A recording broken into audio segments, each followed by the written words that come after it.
Hello friends, welcome to TNPSC திலகம் 2026. நம்ம சேனலில் இன்றைக்கி அப்டேட் என்னென்னு பார்த்தீங்கன்னா, நான் வந்து எக்ஸாமுக்கு ஃப்ரெஷ்ஷாக இப்போ இருந்து ஸ்டார்ட் பண்ண போகிறேன் அப்படிங்கிறவங்களும் சரி, நான் வந்து ஒரு ஃப்ரெஷரு இனிமேல் தான் நான் ஸ்டார்ட் பண்ண போகிறேன், எக்ஸாமுக்கு இதுதான் ஃபஸ்ட் டைம் நான் ப்ரிப்பேர் பண்ண ஆரம்பிக்கிறேன் அப்படிங்கிறவங்களும் சரி, ஒரு டீட்டெயில்ஸ் நோட் ஒன்று மெயின்டைன் பண்ணி பழகிக்கோங்க. அது ரொம்ப யூஸ்ஃபுல்லாக இருக்கும், ரொம்ப பெனிஃபிட் இருக்குது. அதில் என்ன பெனிஃபிட் அப்படின்னு பார்த்தீங்கன்னா, நீங்கள் ஃப்யூச்சரில் வந்து நீங்கள் கொஞ்ச நாள் வந்து சில டாபிக் வந்து படிக்கிறீங்க, சில டாபிக் நோட்ஸ் எடுக்கிறீங்க, சில டாபிக் வந்து நீங்கள் பிரிண்ட் அவுட் வச்சு படிக்கிறீங்க, சில டாபிக் வந்து யூடியூப்பில் கிளாஸ் பார்த்து படிக்கிறீங்க, இல்லை ரெகுலர் கிளாஸ் போய் நோட் பண்ணுறீங்க. அப்படின்னா யாராக இருந்தாலும் சரிங்க, ஃப்யூச்சரில் ரிவிஷன் அப்படின்னு ஒன்று பண்ணும்போது நமக்கு வந்து எங்கே எந்த டாபிக் எழுதி வச்சுருக்கோம், எந்த நோட்டில் எந்த டாபிக் வச்சுருக்கோம், அந்த நோட் எங்கே இருக்குதுங்கிற விஷயமே சிலருக்கு வந்து தெரியாமல் போயிடும். அந்தளவுக்கு நிறைய நம்ம படிக்க வேண்டியது இருக்குது. அதனால் இப்போ இருந்து நீங்கள் ஒரு நோட் புதுசாக எடுத்து ஒன்று எழுதுறீங்க அப்படின்னா உடனே அந்த டீட்டெயில்ஸ் நோட்னு ஒரு சின்ன நோட் ஒன்று மெயின்டைன் பண்ணிவிட்டு அந்த நோட்டில் வந்து நான் வந்து இந்த அந்த நோட்டுக்கு ஒரு நேம் வச்சுக்கோங்க. இப்போ பார்த்தீங்கன்னா, நான் எக்ஸாம்பிளுக்கு பார்த்தீங்கன்னா, போன வருஷம் நான் தமிழ் நோட்டு பாலிட்டி எல்லாமே வந்து ஸ்டார் பாலிட்டி 1, ஸ்டார் பாலிட்டி 2, அதே மாதிரி ஸ்டார் தமிழ் 1, ஸ்டார் தமிழ் 2, இல்லை 2026 நோட்டு நம்பர் 1 தமிழ் அப்படியெல்லாம் நோட் பண்ணி வச்சுக்கலாம். நமக்கு எப்படி வச்சா ஓகேவோ அந்த மாதிரி வச்சுட்டு நீங்கள் வந்து அந்த டீட்டெயில் நோட்டில் வந்து ஒரு நேம் வச்சுருப்பீங்களா நோட்டுக்கு, அந்த நோட் எழுதி அதில் என்னென்ன டாபிக் வந்து நீங்கள் எழுதிட்டு வரீங்க, என்னென்ன சிலபஸோட என்னென்ன ஹெட்லைன் வந்து அதில் வந்து வருது அப்படிங்கிறத வந்து நோட் பண்ணி வச்சுக்கோங்க. அப்போ தான் வந்து ஒரு டெஸ்ட் பேட்ச் ஜாயின் பண்ணாலும் ஃப்யூச்சரில் வந்து ஒரு ரிவிஷன் அப்படிங்கிறத நம்ம பண்ணும்போதும் நம்ம வந்து டக்குன்னு ஒரு டாப்பிக்காக அந்த டாபிக் வந்து டீட்டெயில்ஸ் நோட் எடுத்து பார்த்தா அது எந்த நோட்டில் இருக்குது, அந்த நோட்டில் வந்து என்னென்ன டாபிக் எழுதியிருக்கோம் அப்படிங்கிற விஷயத்தை வந்து கண்டிப்பாக நம்ம தெரிஞ்சுக்க முடியும். ரொம்ப ஈஸியாக இருக்கும். அந்த டைமுக்கு வந்து நம்ம தேடிட்டு நம்ம வந்து எல்லாத்தையும் பறித்து போட்டுட்டு எதில் எழுதி வச்சோன்னு தெரியல அப்படிங்கிற மாதிரிலாம் நம்ம குழப்பம் அடைஞ்சிட்ருக்க தேவையில்லை.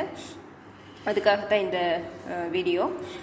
அது வந்து ஃப்ரெஷராக இருக்கேன் நான் ஸ்டார்ட் பண்ணாமல் கண்டிப்பாக உங்களுக்கெல்லாம் ரொம்பவே முக்கியங்க. என்ன காரணம்னா, நீங்கள் வந்து இப்போது ஒரு நோட் ஒன்று போட்டு நீங்கள் எங்கே ஆரம்பிக்கிறீங்க, எப்போ ஆரம்பிக்கிறீங்க, எந்த டேட்டில் எழுதுறீங்கிறத விஷயத்த கூட நீங்கள் டீட்டெயில் நோட்டில் வந்து நோட் பண்ணி வச்சுட்டிங்கன்னா, சில வீடியோக்கள் வந்து நான் வந்து யூடியூப்பில் ஒரு அகாடமி வீடியோ பார்க்குறேன் அப்படின்னா அதையும் நீங்கள் நோட் பண்ணி வச்சுக்கணும் கட்டாயமாக. ஏன்னா கொஞ்ச நாள் கழித்து இந்த டாபிக் படித்தோமா இல்லையான்னு கூட மறந்து போயிடும். அப்போ வந்து டீட்டெயில்ஸ் நோட் எடுத்து நம்ம படிச்சிருக்கோமா ஏற்கனவே அப்படின்னு பார்த்தீங்கன்னா, ஆமாம் ஒரு அகாடமி வீடியோ வந்து வாட்ச் பண்ணியிருக்கோம் அப்படிங்கிற விஷயத்தை நீங்கள் டீட்டெயில் நோட்டில் பார்க்கும்போது, இப்போ எக்ஸாம்பிளுக்கு பார்த்தீங்கன்னா மத்திய அரசு அப்படிங்கிற டாபிக் வந்து பார்த்தீங்கன்னா ஒரு அகாடமியில் வாட்ச் பண்ணியிருக்கீங்க. டீட்டெயில்ஸ் நோட்டில் வந்து மத்திய அரசு அப்படிங்கிற ஒரு டாபிக் போட்டுட்டு அந்த அகாடமியோட பேர் எழுதி வச்சிட்டிங்கன்னா ரிவிஷன் பண்ணலாம் அப்படின்னு தோணும்போது நீங்கள் டக்குன்னு வந்து அந்த அகாடமி அதே வீடியோவை எடுத்து நீங்கள் திரும்ப திரும்ப பார்க்க முடியும். ஏன்னா இன்றைக்கி ஒன்று, நாளுக்கு ஒரு இதில் நோட்ஸில் ஒரு நாளைக்கு, வீடியோவில் ஒரு நாளைக்கு அப்படிலாம் படித்தோம்னா கண்டிப்பாக வந்து ரிவிஷன் அப்படிங்கிறது பெனிஃபிட்டாக இருக்காது. ஏன்னா புதுசாக படிக்கிற மாதிரியே தான் இருக்கும். ஸோ நீங்கள் இதை வந்து ஃபாலோ பண்ணுங்கள், இது ரொம்ப யூஸ்ஃபுல்லாக இருக்கும். ஏன்னா நான் வந்து அதை தான் ஃபாலோ பண்ணிகிட்ருக்கிறேன். இப்போ இந்த இயர் கூட நான் வந்து டீட்டெயில்ஸ் நோட்டுன்னு புதுசாக ஒன்று போட்டுட்டு எங்கிட்ட இருக்கிற நோட்ஸில் வந்து ஆல்ரெடி எழுதியிருக்க நோட்டில் என்னென்ன டாபிக் இருக்குது, அது எனஃபா இல்லை நான் புதுசாக நோட்ஸ் எடுத்துக்கலாமா அப்படிங்கிற விஷயத்தை வந்து நான் மேக் பண்ணி வைக்க போகிறேன். எதுவாக இருந்தாலும் நான் இந்த நோட்டில் வந்து நோட் பண்ணி வைக்க போகிறேன். நான் இப்போ வந்து எக்ஸாம்பிள் பார்த்தீங்கன்னா, நான் தமிழுக்கு வந்து புதுசாக ஒரு நோட் போட்டிருக்கேன். இப்போ வந்து நான் ஆஸ் தமிழ் அப்படின்னு போட்டுட்டு இந்த வருஷம் எழுதக்கூடிய நோட் எல்லாமே வந்து ஆஷ் அப்படிங்கிற ஒரு மென்ஷன் பண்ணிட்டு தான் நான் எழுத போகிறேன். ஆஷ் தமிழ் 1 அப்படின்னு போட்டிருக்கேன். அந்த தமிழ் நோட்டு முடிஞ்சோடனே நான் 2வது நோட் போடும்போது ஆஷ் தமிழ் 2 அப்படி போய்க்கும். அதே மாதிரி இப்போ பாலிட்டி, எக்கனாமிக்ஸ்க்கு எல்லாத்துக்கும் வந்து ஒவ்வொரு நோட் இப்போ தான் புதுசாக ஸ்டார்ட் பண்ணுறேன் அப்படின்னா அதில் வந்து ஆஸ் எக்கனாமிக்ஸ் அப்படின்னா இப்போ இந்திய பொருளாதாரம் அப்படிங்கிற ஒரு டாபிக் இருக்குது அப்படின்னா நீங்கள் அந்த டாபிக் எழுதி அதுக்கப்புறம் ஒரு தமிழ்நாடு பொருளாதாரம், இந்திய பொருளாதாரம் 2 எழுதிட்டு அது சம்மந்தமான ரிலேட்டடான எழுதும்போது ஒரு நோட் கம்ப்ளீட் ஆகிடுதுன்னு வைங்க. நீங்கள் அதோட கண்டினியூஷனை வந்து ஆஷ் எக்கனாமிக்ஸ் 2ன்னு போட்டு நீங்கள் கண்டினியூ பண்ணிக்கலாம். ஓகேங்களா?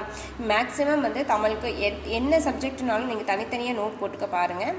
ஏன்னா நீங்கள் வீடியோலேயே பார்த்தீங்கன்னாலும் சில விஷயங்களை வந்து நீங்கள் நோட்ஸ் எடுத்து வைக்கிற மாதிரி இருக்கும். அதை வந்து நீங்கள் அதில் நோட் பண்ணிக்கலாம். இப்போ எக்கனாமிக்ஸ் அப்படின்னா அந்த எக்கனாமிக்ஸ்க்கு ஒரு நோட்டோ 2 நோட்டோ அந்த நோட்டில் வந்து ஃபுல் டாப்பிக்கும் இருக்கணும்.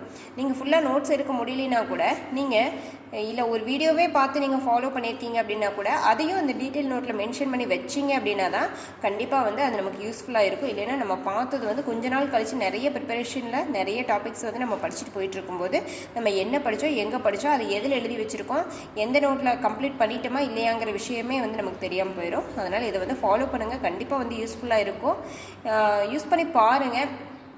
அப்போ தான் வந்து கண்டிப்பாக உங்களுக்கு இதோட பெனிஃபிட் என்னங்கிற விஷயம் தெரியும். Okay friends, thank you. அதே மாதிரி மேக்ஸுக்கு வந்து தனியாக நோட் கண்டிப்பாக ஃபாலோ பண்ணுங்கள். ஏதோ ஒரு சேனல் ஃபாலோ பண்ணுங்கள். நீங்களாக ஓனாக இது பண்ணினாலும் சரி, இல்லை யூடியூப் சேனல் எது ஃபாலோ பண்ணாலும் சரி, இல்லை ரெகுலர் கிளாஸு யாரோட மேக்ஸ் சேனல் வந்து நீங்கள் பார்க்குறீங்களோ அவங்களோட சேனலையே வந்து கடைசி வரைக்கும் நீங்கள் ஃபாலோ பண்ணுங்கள். ஏன்னா ஒவ்வொருத்தரும் ஒவ்வொரு மாதிரி தான் அவங்களோட கண்டென்ட்டை வந்து சொல்கிறாங்க. ஒவ்வொரு கிளாஸில் வந்து ஒவ்வொரு மாதிரி அதை வந்து எக்ஸ்பிளைன் பண்ணுறாங்க. அப்படி இருக்கும்போது நம்ம இன்றைக்கி ஒரு டாபிக் வந்து ஒருத்தர்கிட்ட, இன்னொரு டாபிக் இன்னொருத்தர்கிட்ட அப்படி பார்த்தோம்னா நமக்கு வந்து மேக்ஸ் வந்து ஒரு ஃபுல்ஃபில்லாகவே இல்லை. அதனால யாரோ ஒருத்தரோட மேக்ஸ் சேனல் வந்து ஃபாலோ பண்ணுங்கள். Thank you friends, thank you.